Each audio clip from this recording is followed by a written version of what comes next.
All right, thank you. Thank you for the warm welcome. I'm glad to know you're doing a lot of good stuff and a lot of innovative stuff. I mean, you've been doing it since the 90s, which is a great thing.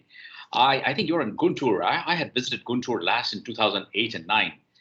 Unfortunately, I never got an opportunity to come there again, but maybe the next time I'll be very happy to come over to meet you personally. Okay, with those words, let me say hello to all the students, the faculty, and management who are sitting here for this webinar. Uh, Blockchain is something, as we said earlier just now, Mr. Tella said, it is going to change our world. And whether you believe it or not, it is already doing it. Yesterday, I was interviewed for a television channel, which is now talking about blockchain being the next tool for voting. I was talking on that subject. And do you know what? India has already taken 2 steps towards that. Now, how we will talk about these things later on. It will come in my presentation also. But let me now introduce you to the world of blockchain, how it is different from Bitcoin. Because a lot of people think, oh, Bitcoin is blockchain. It's not. They are as different as chalk and cheese. I'll explain that. I'll show you what the world is saying, what India is saying about blockchain, and more important, as students, as you go further in your life, where is the future of blockchain and where are the careers and jobs? Okay, so sit back, relax. It's a beautiful Saturday morning. We're going to have a date with blockchain. We're going to enjoy this. It's not some boring lecture. Blockchain is a very vast subject. And my idea today is to give you a very brief but insightful introduction to a technology that is going to take over for the next 25 to 50 years. Trust me, I've been in this for the last 10 years now. This is my 10th year running. 10 years is a very long time in blockchain because blockchain came about in only 2008 and 9. Therefore, let's enjoy and understand why even I have been in the space. I love other technologies, but blockchain pervades all. Anyways, let me put my camera off and get you onto a presentation. Before I start my presentation, I'll show you some really cool headlines.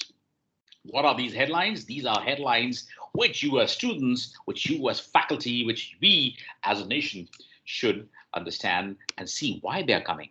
All right, I have now, yes, here is my first share. I believe you can see my screen now.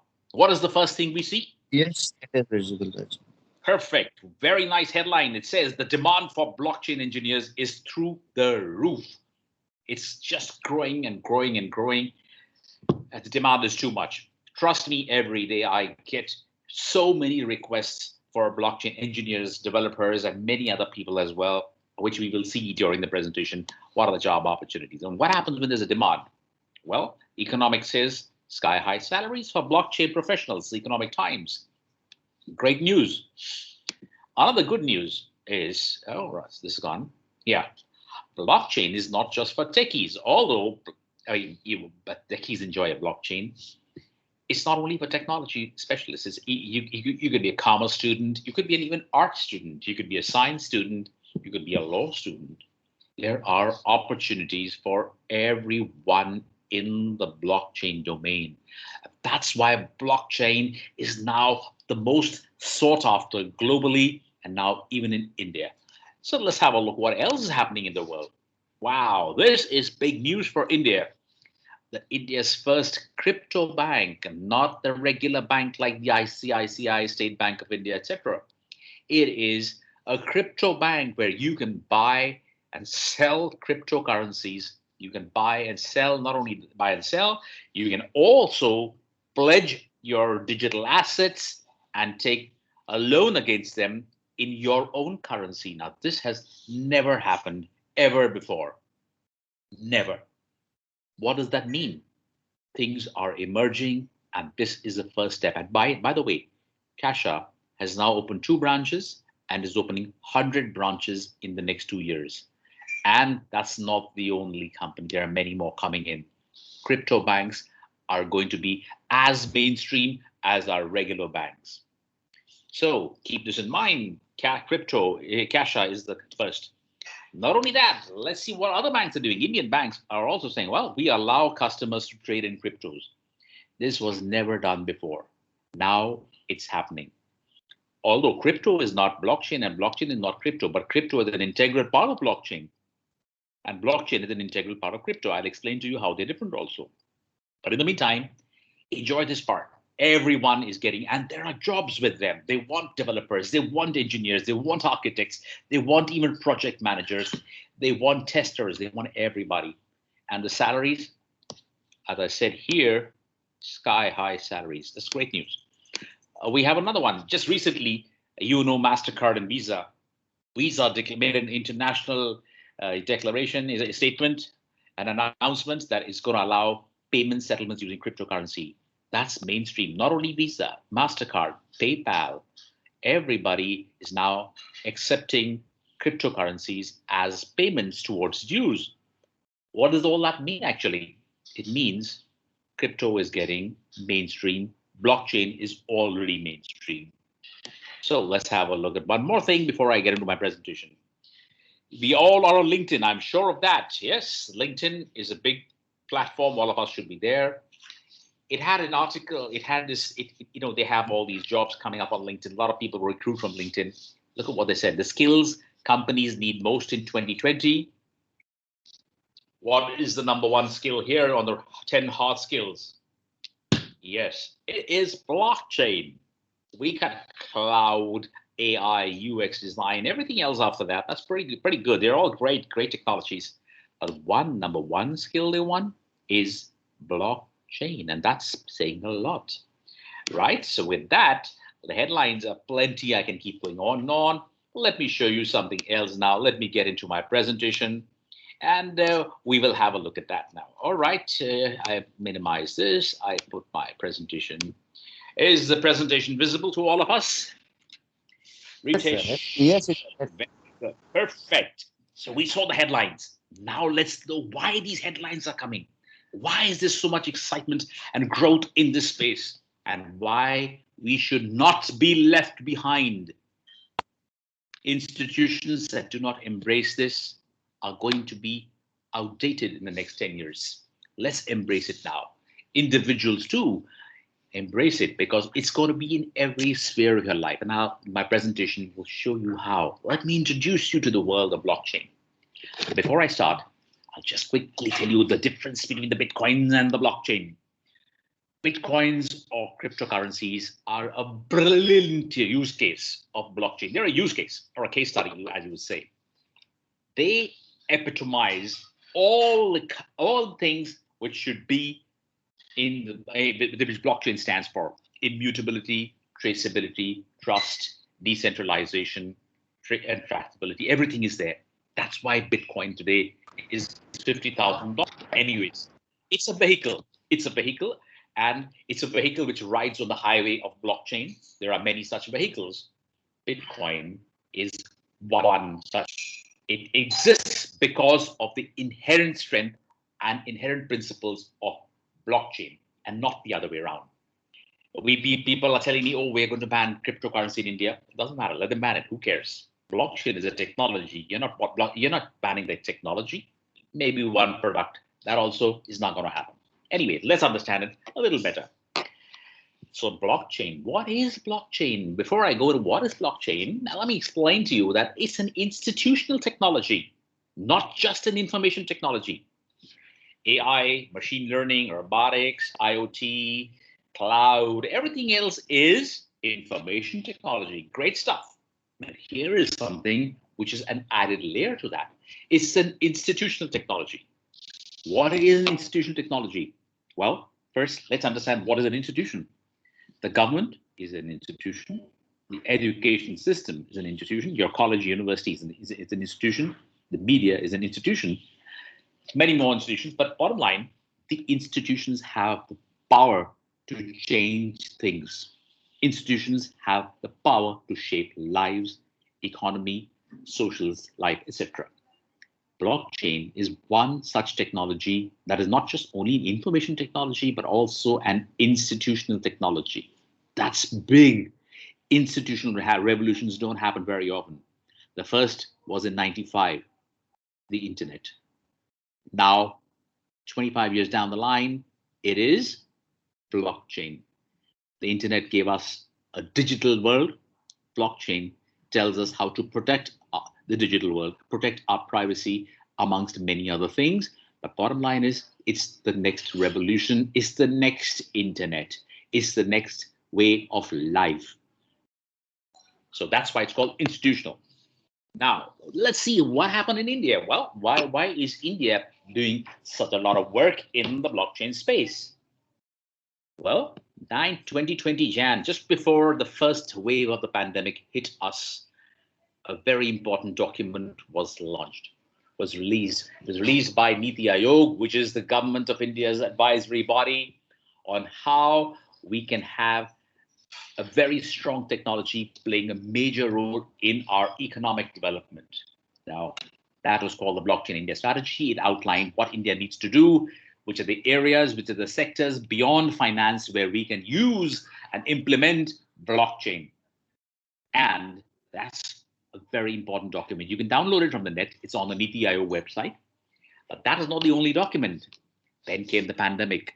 And there was a lot of worry. Is it going to be, is it useful during pandemic, post-pandemic, etc., etc.? Now comes the second wave. And just before the second wave, look what's happened. India released a national strategy on blockchain. Huge. Well, in fact, in all the from all the states across the country, Tamil Nadu has its own blockchain policy. That's a state policy, but they have their own policy. They recognize that it is what's required for the economic development of a state. Now, Tamil Nadu is one of the early adopters, by the way, of blockchain, and that's been a really good thing. Now, this particular national strategy is very, very critical from a national perspective because it again works on the previous paper and creates new opportunities in blockchain. You can always download this as well. It gives you a roadmap for the next 15 to 20 years. And therefore, you will know as a career why you need to go in for blockchain at some point of time. Or you should have knowledge of blockchain because it's going to intersect every aspect of education, any stream, management, science, technology, computers, everything. That's why these two documents are the two major pillars. And these are government documents. When the government takes interest in a technology, it means it's going big time mainstream. It means opportunities. It means job creations. It means you as students have a lot of opportunity now. Download this document if you're really interested in blockchain and knowing how it's going to impact your future. Download it. It's available on the Ministry of Electronics MeitY website. Now remember this line. I'm going to come back to it again and again. Forbes had an article. It said, very soon we won't trust anything unless it's backed by a blockchain. Remember this? We bookmark this and I'll come back to it. But look at the power of the words. We won't trust anything unless it's backed by blockchain. Tomorrow, embassies, consulates are now getting on the blockchain. They recognize your degrees and certification only. In some time, it'll be only if they're on the blockchain. Corporates will recognize your digital identity only if it's on the blockchain. Exporters, importers, funders, everybody is putting their systems on the blockchain. When we understand the definition of blockchain, you will know. I'll come back to the statement again.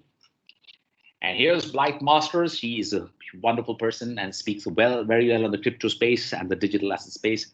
Blockchain is as important now as the internet was 25 years ago.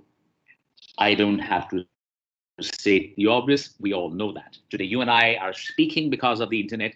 We've got the Amazons, we've got the Ubers, we've got Flipkarts, we got every big unicorn, so to speak, all the big boys, all because of the internet. There have been these companies are just born 15, 20 years back, some of them even lesser than that.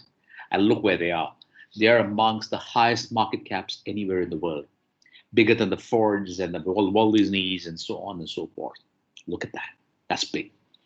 Internet was a revolution. Blockchain is the next revolution. This gentleman is William Mogair.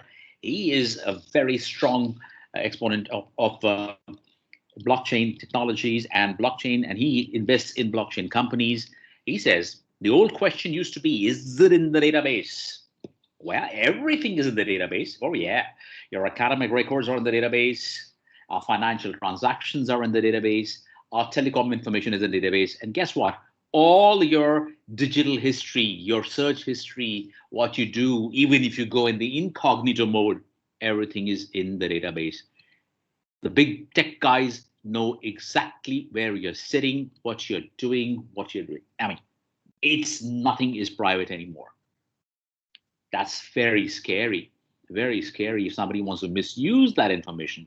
So the old question used to be, is it in the database? It'll be replaced by, is it on the blockchain? Is it on the blockchain? Means what? Immutability, security, decentralization, and therefore safer. That's why people say, so, is it on the blockchain? Nobody's going to ask, is it on the database? This question is going to change now. We have Bill Gates. Oh, Bill Gates talks good stuff. He says technology will be a game changer. And yes, of course, by the way, Bill Gates was very anti-blockchain and crypto 4 years back. Look at the U-turn the greats like Bill Gates have made. He changed. He says, I'm sorry, I was wrong. Blockchain is there and it's not going anywhere. And they're implementing a lot of blockchain projects, and there are a lot of embedding blockchain into their own systems and programs. That's how blockchain has changed lives. We even have our Prime Minister Modi. He talked about India in the India Idea Summit. He says opportunities in technology include major opportunities in frontier technologies of 5G and blockchain. He's been told, I mean, the world is moving, and India too should be moving in that direction. And that direction is the blockchain way, the blockchain highway. All right. Before I get into my agenda, let me show you. This is what I was telling you. The world, not just India, not just things happening at smaller levels, it's happening at a global level with the largest of global companies. We know Richard Branson, we know Jack Ma, we know Elon Musk. Let's see what they have to talk about blockchain. I'll take a little break and I'm going to show you a little video now. That video will tell you what the world's biggest personalities, and let's see what they say about blockchain. I've said what I had to say, but let's see what the world says. Why not? The world is looking, and the world is now into the blockchain bandwagon. Here.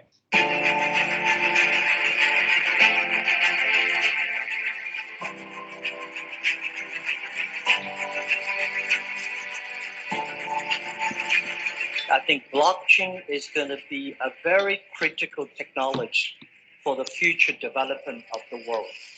It's not only about financial. Blockchain technology is not about Bitcoins. Bitcoin is just a small function of the blockchain technology. I'm a strong believer of the blockchain technology. This is not about Bitcoin or digital currencies or crypto assets. It's the underlying blockchain technology. Now people can trust each other, and they can transact with anything from money to music to votes to their identities peer-to-peer. Bitcoin is either MySpace or it's Facebook, I don't know. But blockchain is social media. So at the macro, blockchain is going nowhere, right? Like blockchain is here to stay forever, and it's a very big deal.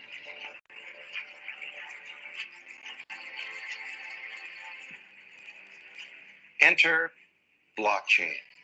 Satoshi Nakamoto, 2008, anonymous person, came up with this way of people transacting, doing business with assets peer-to-peer. And trust is not achieved by a middleman.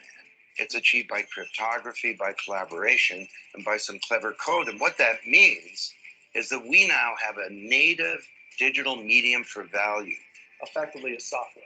Okay, I mean, so it's a distributed database that's managed independently, and that inherent combination makes it a utility, makes it software effectively that has value in each.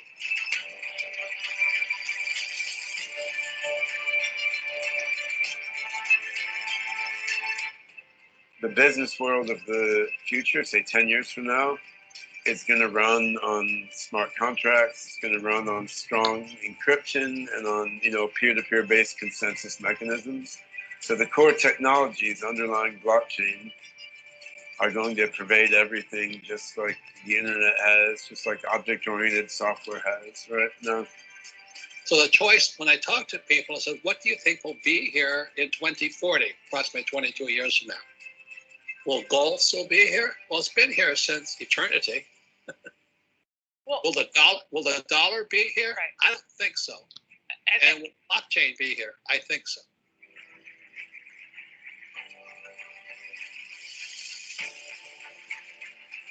We think of Bitcoin as a digital gold, so gold 2.0, but it's money, the first step of money that was ever built purposely for the internet. So it's sort of like what your email did to snail mail. Cryptocurrency or Bitcoin does for money. Well, Bitcoin is exciting because it shows how cheap it can be. Bitcoin is better than currency in that you don't have to be physically in the same place. And of course, for large transactions, currency can get pretty inconvenient. The customers we're talking about aren't trying to be anonymous. They're willing to be known. So the Bitcoin technology is key, and you could add to it, or you could build a similar technology where there's enough attribution that people feel comfortable. This has nothing to do with terrorism or any type of money laundering.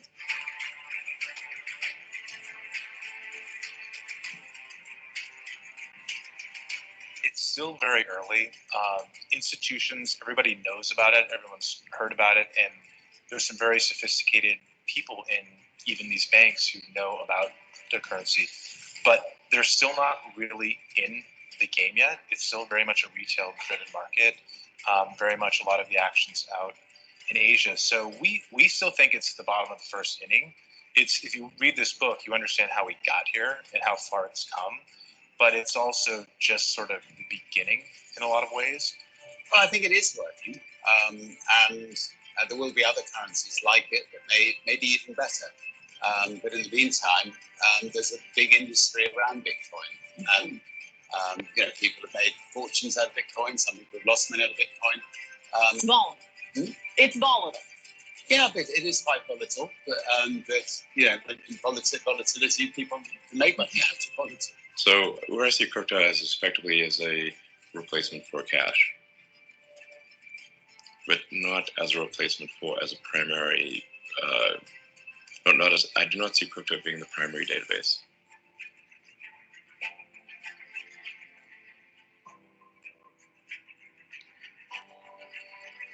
I would say there's a lot of need for developers even at the core protocol layer.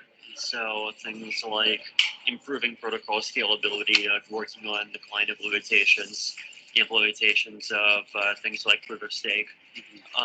Layer 2 systems, things like state channels and Plasma could probably use a lot more smart people. On the application stuff, I guess you could always use more, but there's probably quite a lot more of that already.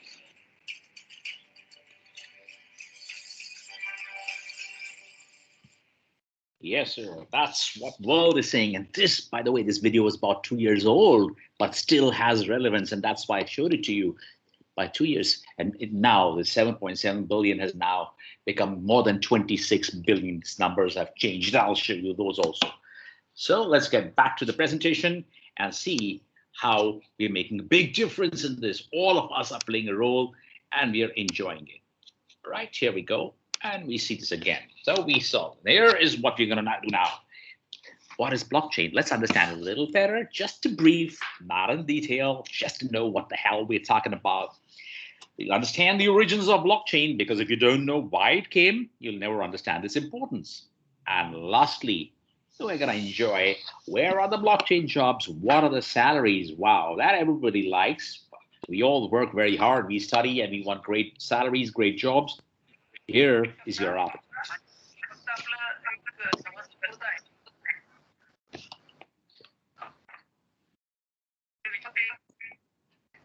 Can we mute, please? Can we have audience mute, please?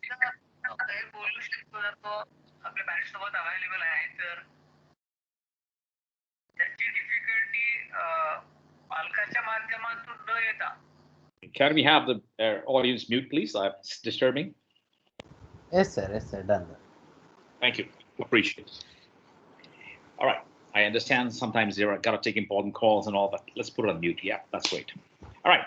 What is blockchain? Let's understand very in simple words. A blockchain is a timestamp series of records of data managed by a cluster of computers, not owned by any one person.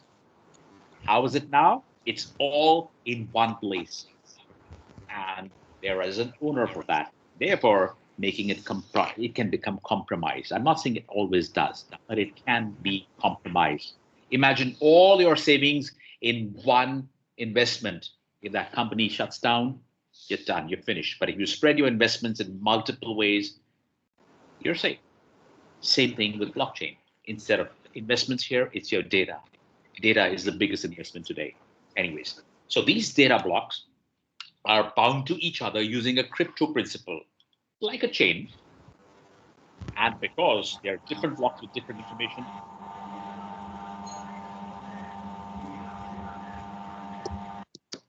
thank you.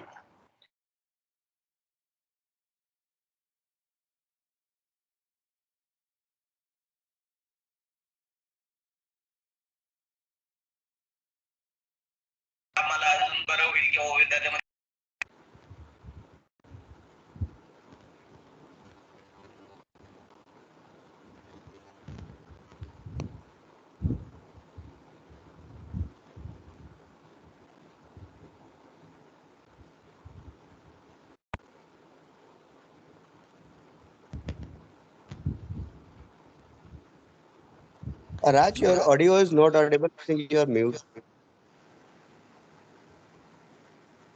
I don't know how it went. Somebody put me on mute also. Yep. I think he must have done mute all and I was also muted. I'm audible now? Yes, sir. Yes. Yes. All right. Please don't mute me. I'm speaking. I don't know. I can't see the screen otherwise. I can't see when I'm muted. Okay. So if I'm muted, just remind me. All right. So this is the blockchain, and I explained to you what is the blockchain. Records not owned by a single person, linked together by a little code. That code is called a chain. Each block has different information, and therefore it becomes extremely difficult to hack because there are so many blocks now instead of a single block, how it is now. Because blockchain is part of a decentralized ledger technology and works on consensus. You and I agree, that's consensus. We don't need a third party for you and I to agree, right? That's how blockchain is. And it secures data like never before. Let's understand how. Each transaction occurs, put into a block. Transactions are all blocked together. They could be my financial transactions, academic transactions, any other transactions. Each block links with the previous one, and it only links if they match, which again gives it authenticity, credibility, trustworthy. And therefore, they made it into a long chain, and this chain cannot be reversed. That's blockchain. Anything which can be reversed or backdated or backtracked becomes compromisable. Blockchain does not. So let me give you an example. Here we are. We all transfer money. We transfer college fees. We buy on Amazon, Flipkart. We buy tickets, plane tickets, railway tickets, bus tickets. Everything is available on the net. All the digital age has made life very easy, but also very difficult and very risky. Oh, yes. Now let me explain to you how. Traditionally, we transfer money from A to B. No problem. You put on your mobile app or your internet banking. Put in the right credentials, your username, password, put in the OTPs. Within minutes, money gets transferred. No problem. Right? You think there is no problem, but there are many problems. I'll explain that to you. Well, whenever you transfer money, it goes, you have your accounts, it goes via a bank, because without a bank, you cannot transfer money as per the traditional financial systems. You need a bank, you need a Visa card, MasterCard, Diners card, American Express, RuPay, Google Pay, UPI, Razorpay, whatever. You need you need somebody in the middle, right? You need a third party always to help you transfer the money. And that's okay, that's not bad. That's how traditionally it's being done. And all the data is stored in a database here, in a secured, cyber secured database, all the protocols in a centralized database, right? That's how It is done. Now, next, what happened when Bitcoin came? Bitcoin created a network and says, listen, guys, I don't need a bank. Why? Because the bank charges me money, and big amount of money. You know something? If I was to transfer $1,000 to USA, the bank will say, hypothetically, just for the sake of an example, I'll charge you $10 for that, for doing that. I'll say, okay, I don't have a choice. So I will, you say, take $10 and transfer my money. The bank says, very happy, it's done. No problem, sir, it's done. Next day, the person will get the money. I'm cool, I'm fine. If I want to transfer now from $1,000, I want to make $10,000 transfer. The bank says, sure, sir, no problem. We'll charge you $100. Why?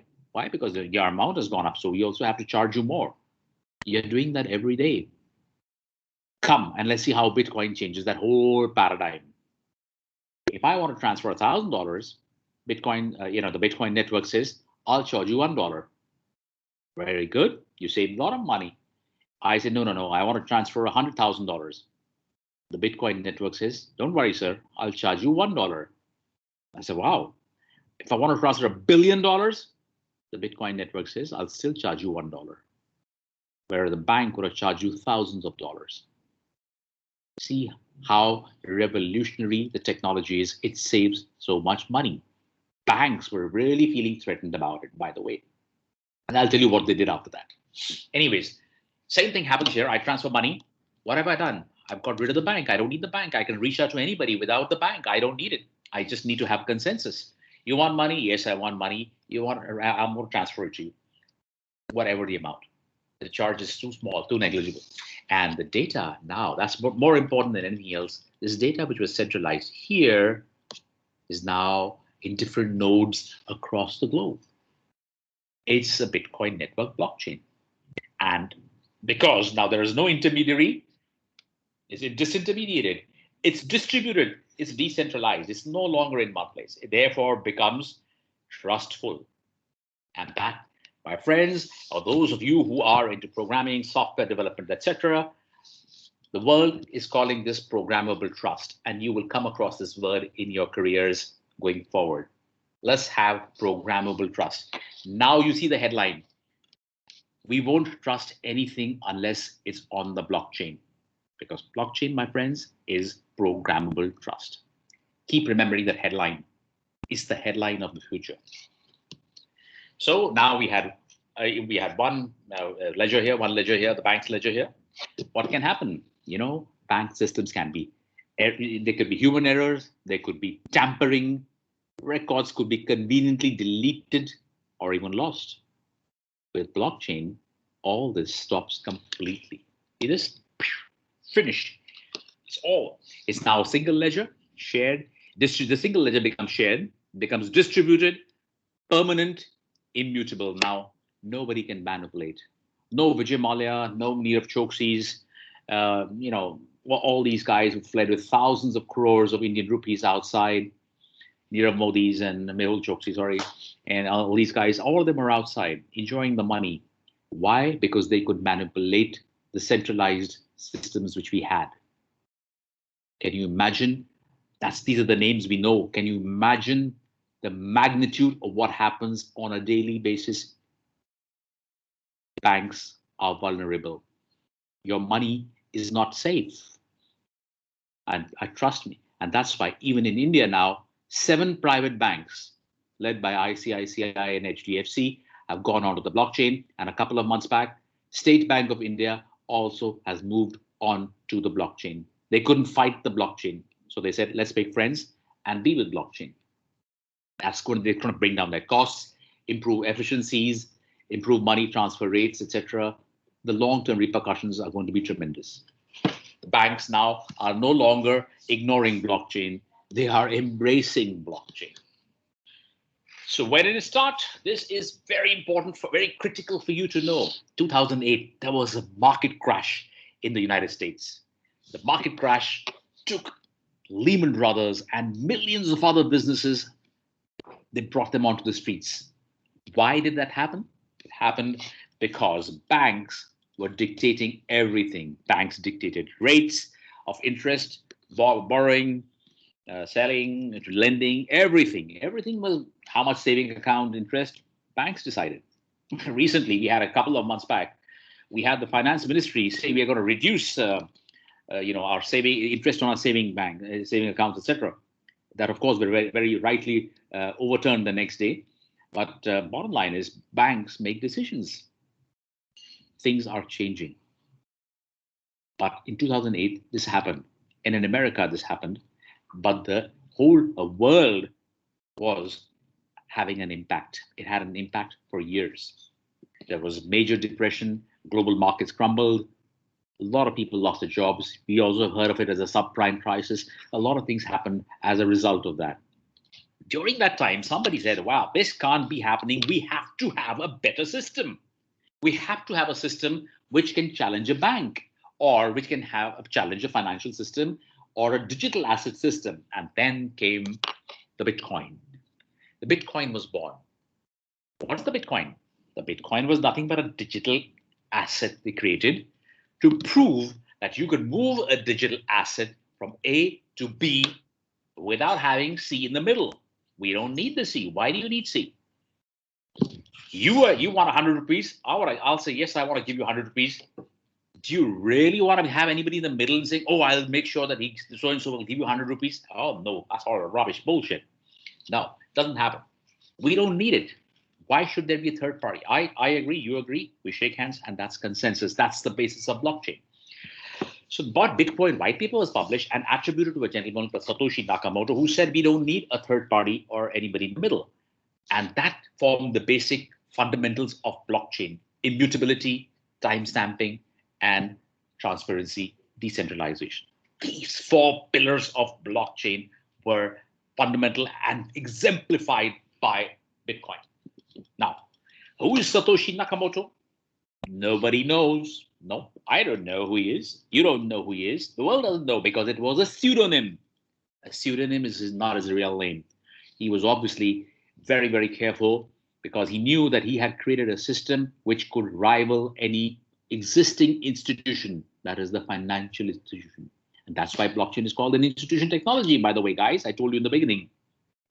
It made it better, more efficient, cheaper, safer. And the bank said, oh, good Lord, what is this?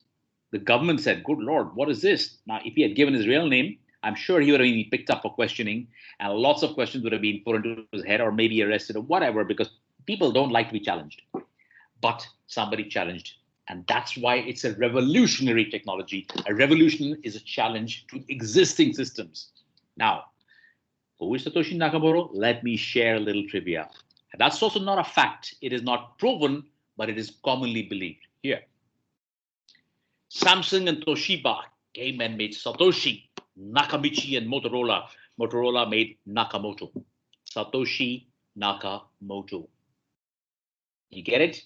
It required some big institutions to create a beautiful system, a beautiful technology that today is the most prevalent technology globally.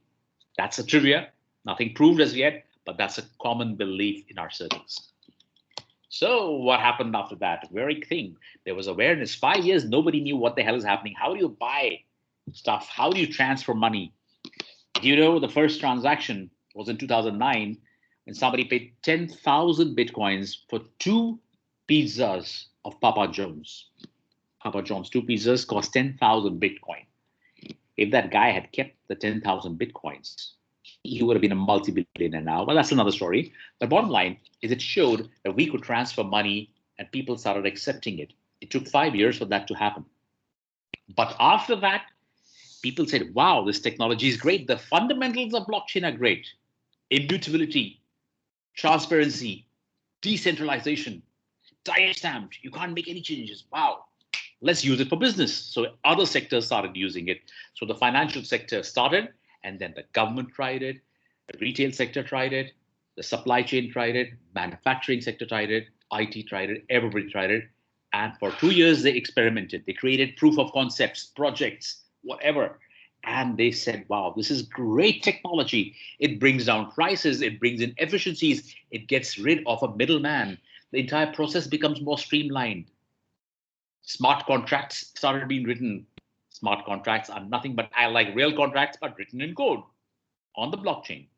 Cannot be changed, cannot be refuted. And then we are now in the transformation phase when things are exploding. They're really taking off a big way. A lot of blockchain projects are going on at the government level, at the private enterprise level. So basically, blockchain is about 3 to 4 years old at an enterprise level. So it's one of the youngest technologies around, and it's only growing from here. That has been the journey so far. So which are the sectors which are using it? Of course, I told you about the banking sector.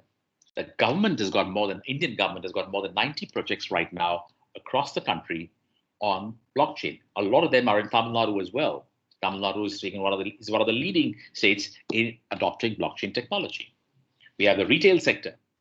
Walmart uses blockchain for tracing all its farm produce. Manufacturing, large organizations, including organizations in India, are using smart contracts, blockchain, fintech for streamlining their processes, automating their warranties, checking out the supply, inventory, etc. The supply chain industry has been one of the major beneficiaries of blockchain. It almost eliminates all the middlemen in the supply chain. Imagine you eat food. Yes, we all eat. Do you know how many people are involved in the middle? What costs maybe 10 rupees comes to you for 100 rupees because there are a lot of people in the middle involved. A lot of brokers, agents and so on and so forth in many things. This streamlines and eliminates that, bringing down costs, increasing efficiencies, making the processes faster, more transparent, and therefore more trustworthy. Agriculture is one of the major beneficiaries also. There's a lot of work going on in the agriculture, on the food chain, supply chains, on data being secured, on data being taken from from drones, satellites, etc., being secured, etc., etc. Lots of things. We can come to that another day. Logistics, healthcare. You might have even heard the Prime Minister talk about healthcare. We're having a national healthcare card. 15th August, he announced it. Now again, come to that headline.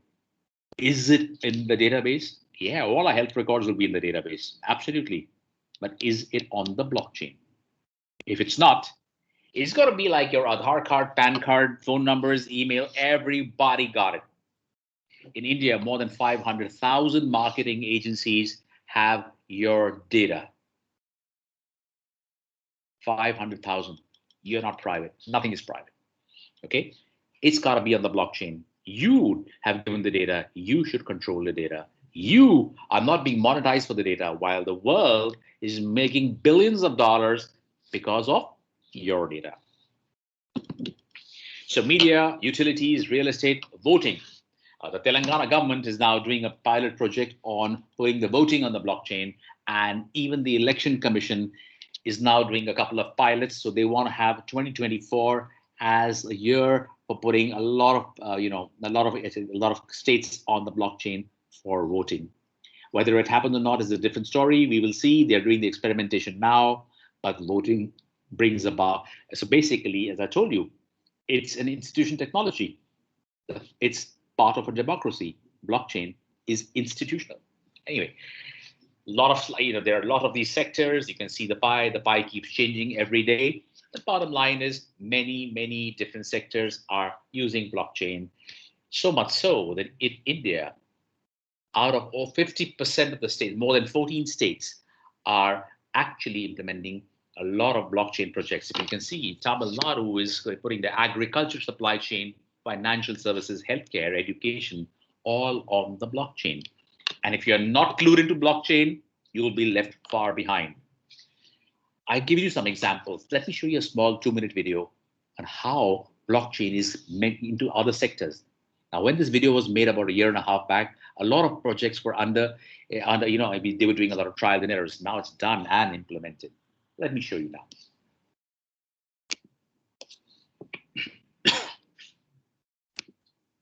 And here we go. Yeah, have a look. Blockchain. The open source digital ledger is known as the backbone of cryptocurrencies. But the tech community has been busy finding other innovative ways to apply the technology. So let's take a look at just some of its potential uses. The first is banking. The existing banking system is complex and often slow due to multiple layers of intermediation. Blockchain provides a secure way of sending digital assets without these third parties. Not only could this simplify the banking process, but it could also open the doors to those with no previous access to financial services. Next is real estate. Without the need for middlemen, this sector could also see vast changes. Blockchain can process title deeds, facilitate transactions, and even grant access to properties through smart keys. The technology could streamline property sales, saving buyers time and money. In third is legal services. In a similar way to real estate, blockchain could disrupt the practice of law through smart contracts. These are legally binding contracts that are written in code so they can be executed exactly as intended. Next, we have online voting. Blockchain companies are exploring the potential to digitalize voting systems. The fear of hackers manipulating online votes could be put to rest by encrypted blockchains, creating a transparent and secure voting system. The fifth potential use of blockchain is financial trading. The Nasdaq Stock Exchange announced it would consider blockchain as a means of recording transactions and data. If the system is successful, it might be replicated in exchanges across the world. Next up is food production. Blockchain technology can also be used to simplify the way we produce food, tracking goods from farm to fork. Efficiency in the supply chain would mean more profit for companies, improved food safety, and fresher produce. In seventh is airlines, who are exploring the capacity of blockchain to speed up passenger identification and processing. It could cut down the amount of time spent in queues, and passports could be stored on the ledger itself. Following this is personal identification. Blockchain could merge all sources of ID into one open source and secure record. This would reduce theft and loss of documentation while protecting the individual's right to privacy. The ninth use is music rights. Blockchain can be used to improve the rights of producers and musicians in an era of digital streaming. The ledger could facilitate instant transmissions of artistic royalties each time a song is played online. And finally, the healthcare industry. It's exploring the potential of blockchain in the exchange of data to improve transparency and... Yes, transparency is the key in any of these things, and blockchain brings about that transparency. I'll come back to my presentation now, and we will conclude the last section of my presentation. And that's another interesting thing. Now let's see the world, what they say about blockchain. We've seen the Bill Gates, etc. Let's look at what the corporates are saying. Well, Gartner says it's going to be a $3 trillion industry by 2030. $3 trillion is more than the GDP of our nation. That's one technology. I'm just giving you the magnitude. It's a different. We can't really compare the two. The GDP is different, but bottom line, that's a size. That's a magnitude of a technology. Projects are going to be big.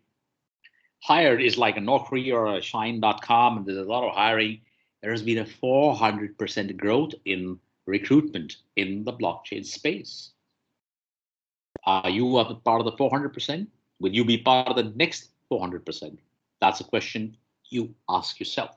Next, NASSCOM came up with the 2019-2020 report, and they said that globally, not in India, globally, we got about 45 to 60,000 resources. Nothing. 45 to 60,000 in a country, a tech-savvy country like India, nothing. Means what? All these red lines which you see here mean only one thing: huge opportunity. But students, keep these things in mind. These are the trends, what's happening across the globe, not just in India. I showed you the LinkedIn in-demand skills. Number one was blockchain.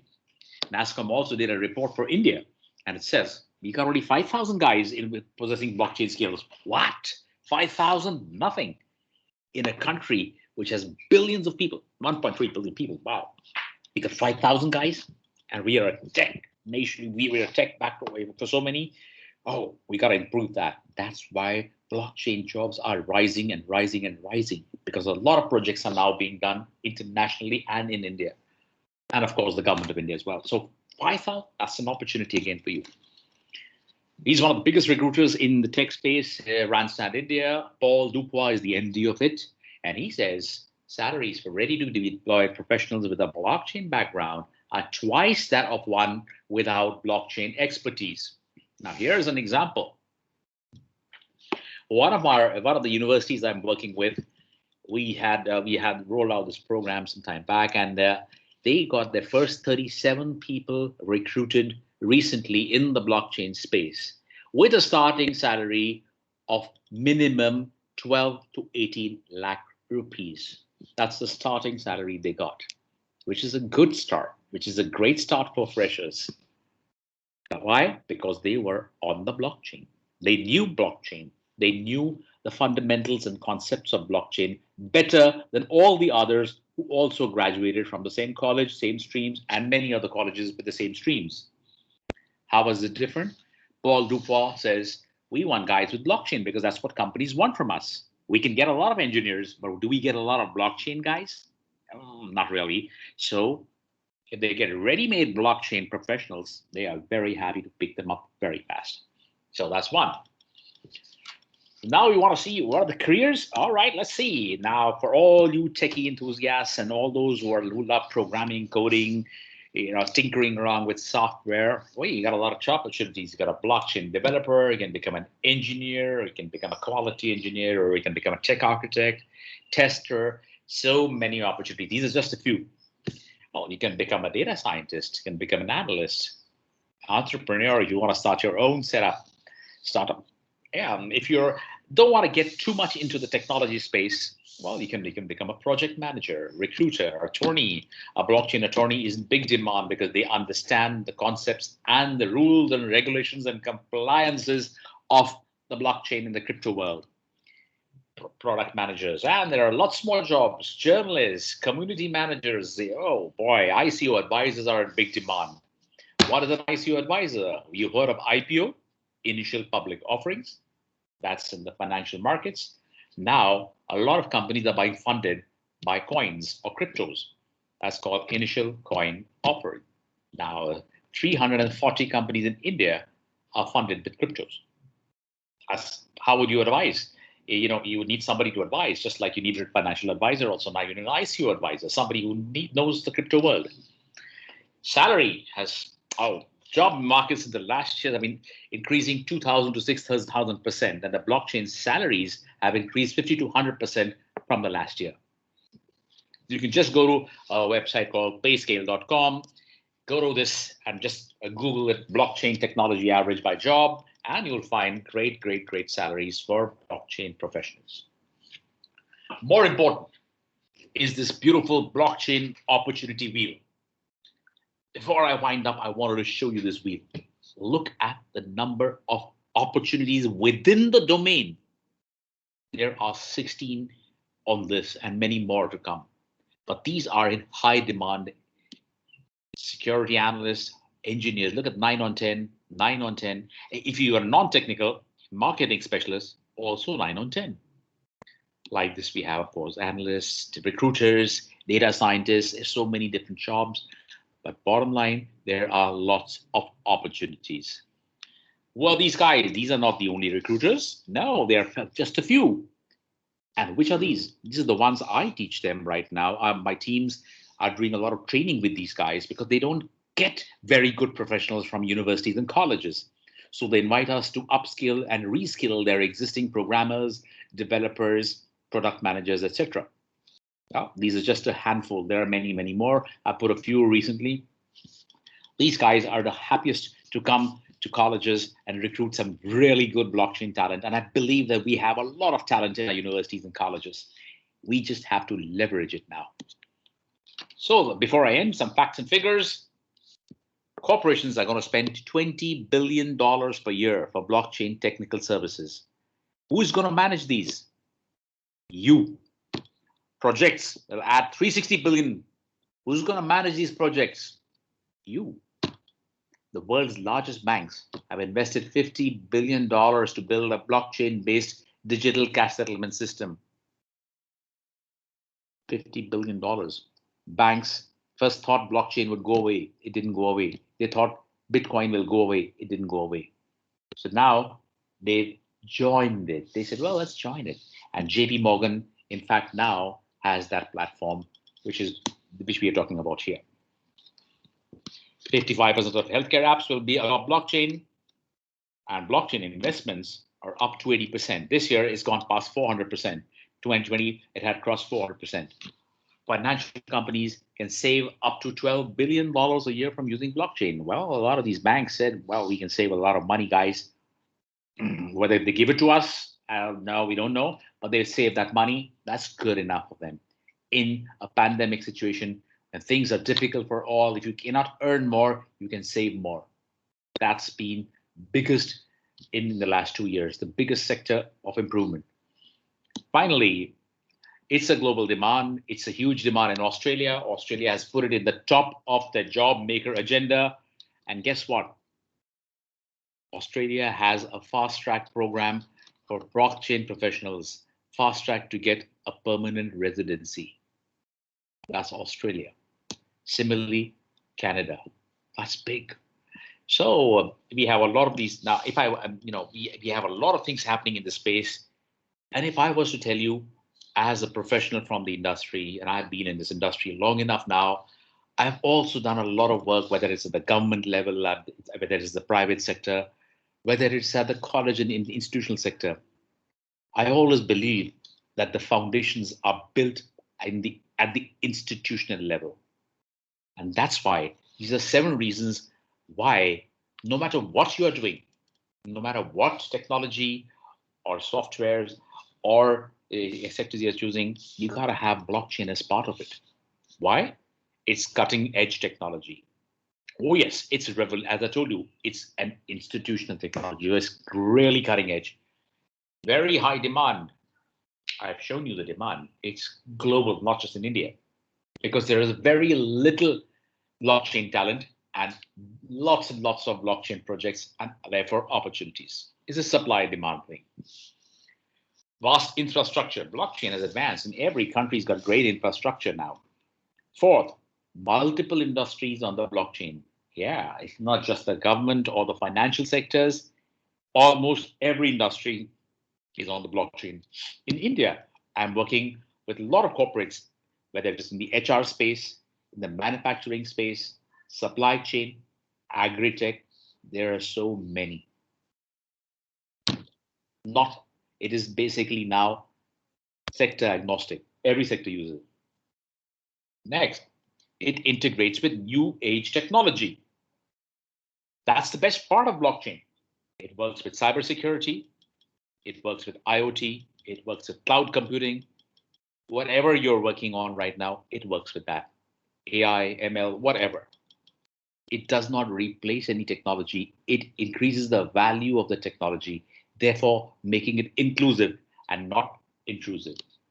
So it's at the inflection point of today. It's just going to blast off now. It's been just going up in 2018-19, and the growth has been phenomenal. Finally, good pay and great career prospects. We just recruited somebody in Bombay a couple of months back as the chief blockchain officer for one of the private sector banks. 12 years of total experience, 3.5, 4 years in blockchain and Bitcoin. Salary 2.1 crore. Wow. We never had these chances before. We have them now. So here's a chance to not only get a good pay, but to make a great career in your chosen field. So with that, I say thank you guys for hearing me out. That was all from my side. But one little thing before I go, you got to see what's happening in the world. I have a 45-second video of the news in the blockchain world, what happened last week. So I'll just show you that, and then I'll end. I call it block news because we have a lot of things happening in the space.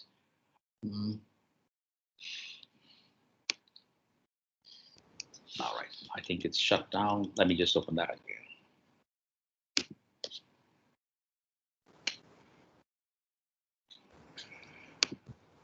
All right, I'll send that to you later. But in the meantime, you can have a look at this.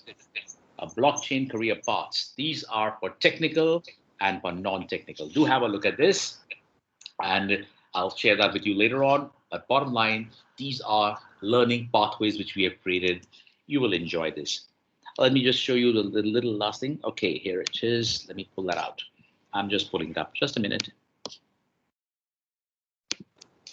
Yeah, here's the share, and I'll leave you after that to have a look. Block News, and this is the weekly crypto news, which I take out to make people aware what's happening in the blockchain space. Have a look.